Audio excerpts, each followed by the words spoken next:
All right, so Brandon Lamoncha here with Humtown Additive, day 3 of CastExpo, getting a chance to sit down with Rick Lucas, CTO of the ExOne company. So Rick, thanks for taking some time to sit down. A very exciting show with the release of the Flex, and want to talk a little bit about that as well as the inorganic binder system that's kind of new in the U.S. So thanks for sitting down with me this morning. Thank you. No, appreciate the invite. Really excited about getting back together finally after this many years, and the COVID stuff kind of a little bit behind us. It's exciting to see people, meet customers, and it's been a great show. Yeah, great. I mean, so we'll start with the Flex. I mean, that's obviously the front and center at the booth. So can you talk a little bit about how it's gone over with the crowd, the foundry? Is it more foundry, OEM? Where are you seeing the most interest? Or Sure. I mean, that was one of the questions coming into the show: is what's the real market for the Flex machine? And it's actually been very refreshing. It's been a great show, and I would think there have been a lot of customers who were almost, willing to jump in the pool and or put their toe in the water anyhow, and with additive 3D printing in the Flex at this lower price point. Yeah. And even conceptually, it's a gantry system versus robotics. Robotics used to be something people were afraid of. Now they welcome it. There's enough quality validation with that machine that they feel very comfortable the machine's going to last, and it's considered very robust. And so in a lot of respects, it's been much easier to sell. Yeah. It's been a fantastic show. We were looking at, we had certain goals around the number of leads and number of sales, and so far we've exceeded our expectation. That's great. I can speak for, I'm in a lot of foundries, and robots have been widely accepted, particularly in the grinding, more recently in the robotic milling, and I don't think they've really exploded in either of those, but I think foundries are used to seeing robots in them. Yeah. And about 5 years ago, I had a foundry tell me, Brandon, robots are going to be the future of printing, when Viridis was around. And we explored it. I wasn't totally on board with it yet, being a user of the gantry style machine. But I can tell you, after seeing the improvements on the Flex from the Viridis, ExOne, and with Desktop Metals now being, being the parent, what I've seen in the past year is remarkable. So kudos to your team and what you guys are doing, because the surface finish improvement, and now some software improvements. I know it's going to get to that level of quality, of an S-Max, and sitting with Rick Fulop yesterday talking about the future state of print heads and other things. I mean, there's a bright future for this machine. Yeah, the concept was always solid. Yeah, it just absolutely. Some of the mechanics and really had to be redesigned from the bottom up. Yeah. There were just some fundamental issues, and folks were always interested in it, but it just couldn't quite get the machine to operate the way it needed to. So we really took a bottoms-up approach and redesigned it, and you can see the results of that. We're getting good tolerances, resolutions comparable to our gantry systems, so we're really excited about that. The modularity aspect of it, in terms of being able to put and make changes to that machine, is much simpler than some of the traditional gantry approaches that we've taken. So we're really excited compatible, about it. I was talking to the team. Yes. So if you buy a system, and you want to upgrade, or everything's going to be compatible moving forward. Adding on to the machine. So that's exciting. Yes, and of course, in terms of flexibility, you could easily see how even beyond just the printing, whether it be scanning, whether it be depowdering, you could easily see robotics certainly be playing a very important role there as well. And so we're hoping that the robotic push here of this new machine is just the beginning. Yeah, well, I mean, I can tell you, we have plans of putting that robot on one of our machines for the depowdering and for the extraction.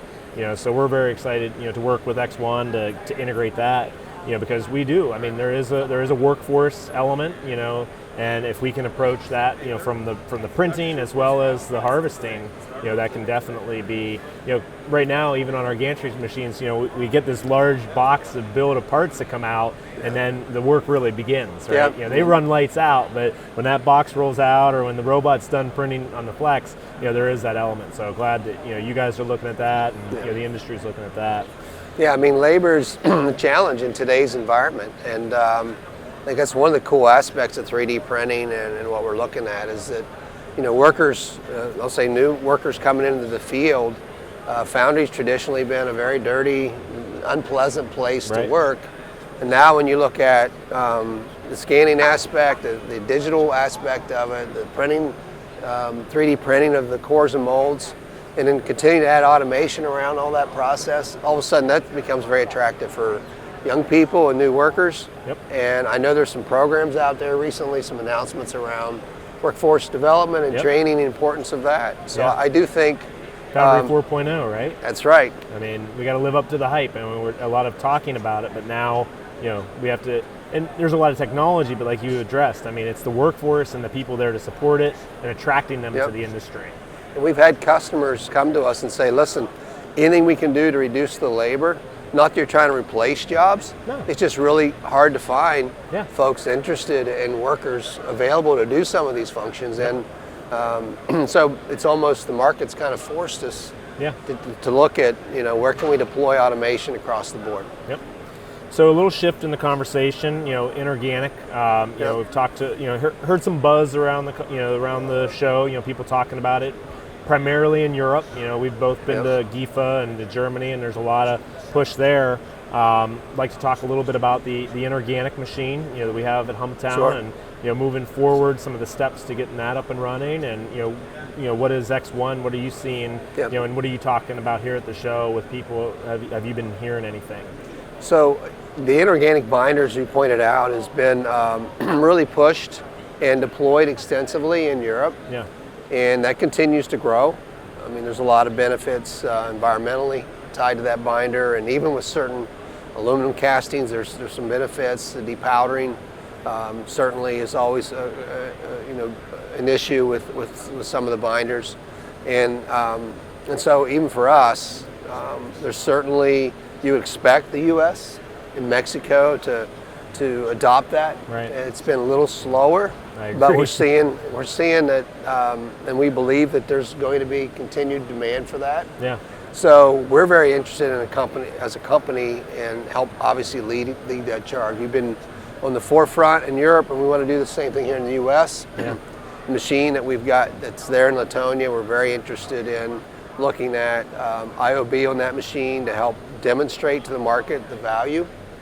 So everything from how the machine operates to the benefits of inorganic binders with cores and molds is something I think once customers see it and understand the true value, then there'll be demand. The demand will grow as a result of that. And I agree, from seeing, anything new in the industry, it does take time, and I agree, same with 3D printing. 6-7 years ago, I was begging people to take a mold and try to pour it, or, giving away free samples, hey, just pour this mold just to see how it works.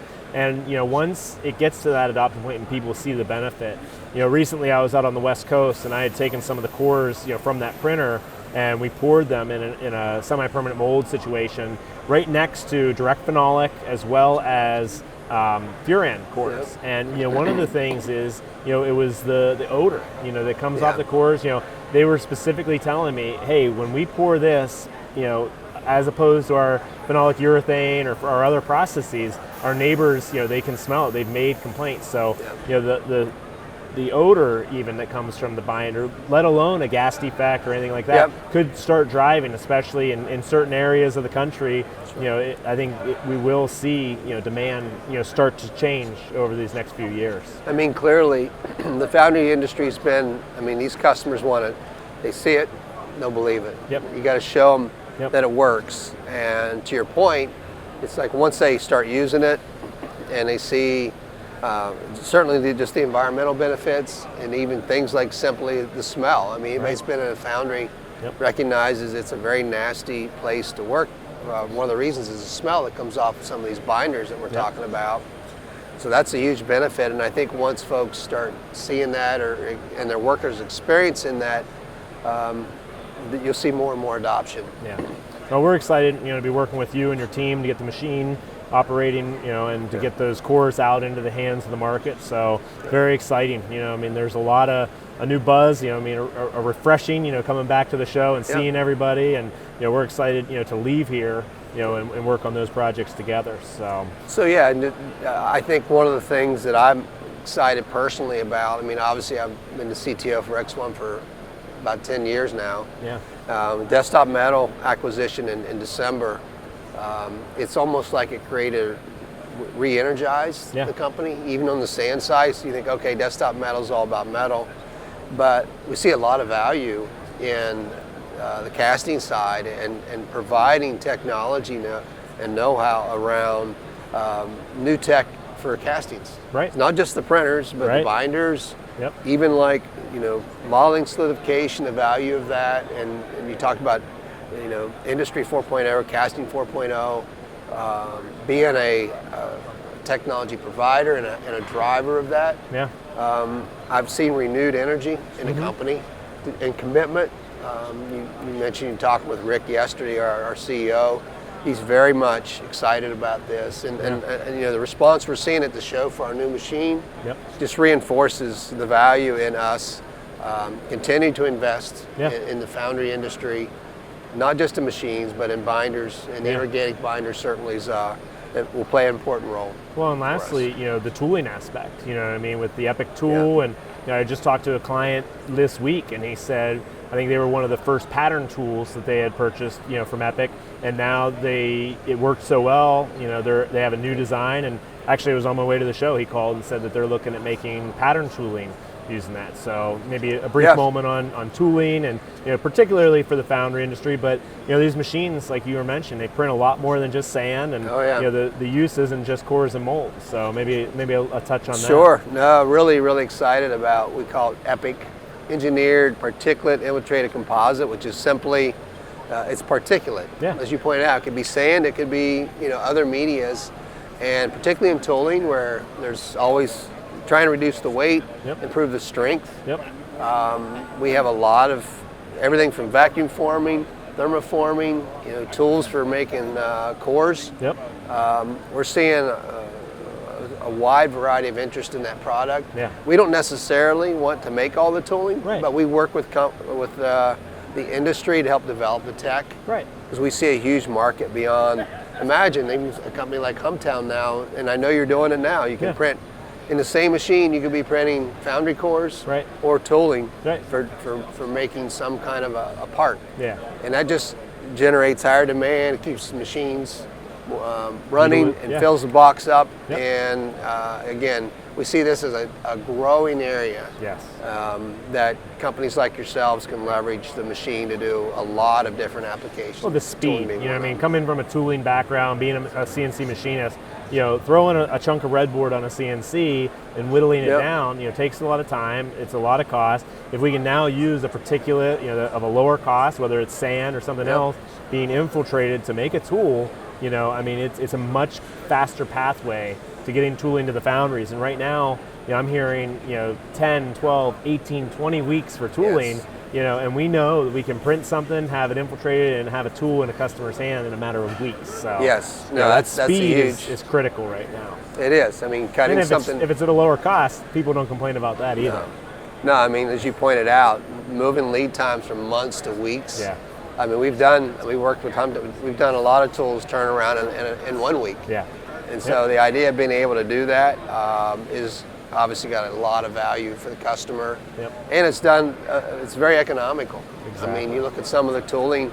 This process is, we're talking pennies per cubic inch in terms of cost. And all I'm doing basically is infiltrating, putting coating surface on, and literally turning these things around very fast. So we see a lot of interest in that, and that's an area obviously we're looking to explore with partners as well, and find companies that are willing to take a look at the tech and try it out.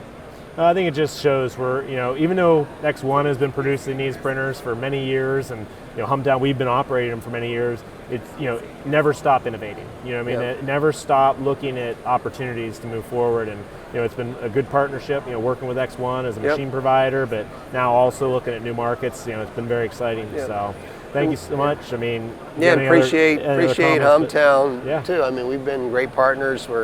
We got a portion of our operation co-located with Humtown, and again, as you pointed out, getting the industry to adopt technology and look at new innovative ways of doing things Yeah. is always it's a challenge sometimes. Yep. And it can't be just one company pushing it. You Right. need partners Yep. and people willing to work, because reality is it doesn't work the first time. Nope. And so working Takes through commitment. it's iterative, and so you need partners like yourselves to work with us and foundries to get this fully deployed and actually work out Make it better together. make it better together. Love that. Yep.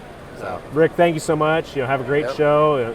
I don't think there's much that could be more exciting than having a couple machines maybe possibly sold or Yes. except selling out. So congratulations on the development of the new tool and the acquisition and the new partnership with Desktop Metals. But thank you so much for spending the time with us this morning, and Yep. have a great rest of the show.